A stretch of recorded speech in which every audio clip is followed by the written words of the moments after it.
High dear gardeners, நான் இன்றைக்கி வந்துட்டு அம்மாவை வந்து அம்மா அப்பா வயசானவங்களை கைவிடுறவங்கள பார்த்து நான் ஒரு கேள்வி கேட்குறேன்.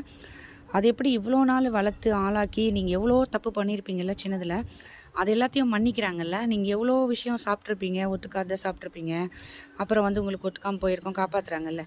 ஆனால் வயசானவங்களுக்கு எதனா ஒன்று ஆச்சுன்னா மட்டும் எதை எதையோ தின்றாங்க, இப்படி ஆகிடுது அப்படின்னு சொல்கிறீங்க. இது வந்து எல்லாரையும் நான் சொல்லலை, இந்த மாதிரி பண்ணுறவங்கள நான் கேட்குறேன். நிறைய பேர்களுக்கு வந்து அது எப்படி அது உங்களுக்கு ஒரு பார்ட்னர் வந்தப்புறம் அம்மாவோ அப்பாவோ தேவையில்லாமல் போயிடுது. ஆண்களாகட்டும் பெண்களாகட்டும் நிறைய பேர் தன்னுடைய சொந்த அம்மாவையே வந்து கேலி பண்ணுறதை நான் பார்த்துருக்கேன், கேவலமாக பேசுகிறத நான் பார்த்துருக்கேன். நீங்களாக இருங்களேன், ஏன் வந்து உங்களுடைய லைஃப் பார்ட்னரை கொண்டு வந்து உள்ளே சேர்த்துட்டு அவங்க தாட் எடுத்து உங்கள் மண்டைக்குள்ளே விட்டுக்கிறீங்க? நீங்களாக இருந்தால் தான் உங்கள் அம்மாவை நீங்கள் காப்பாற்ற முடியும். அவங்க கெட்டவங்களாகவே இருந்தால் கூட அப்போ கூட நீங்கள் காப்பாற்றி தான் ஆகணும். அவங்கள வந்து நீங்கள் வந்து மரியாதை, மதிப்பு, அன்பு எல்லாத்தையும் கொடுத்து தான் ஆகணும். ஏன்னா தப்பு இல்லாதவங்க யாருமே உலகத்தில்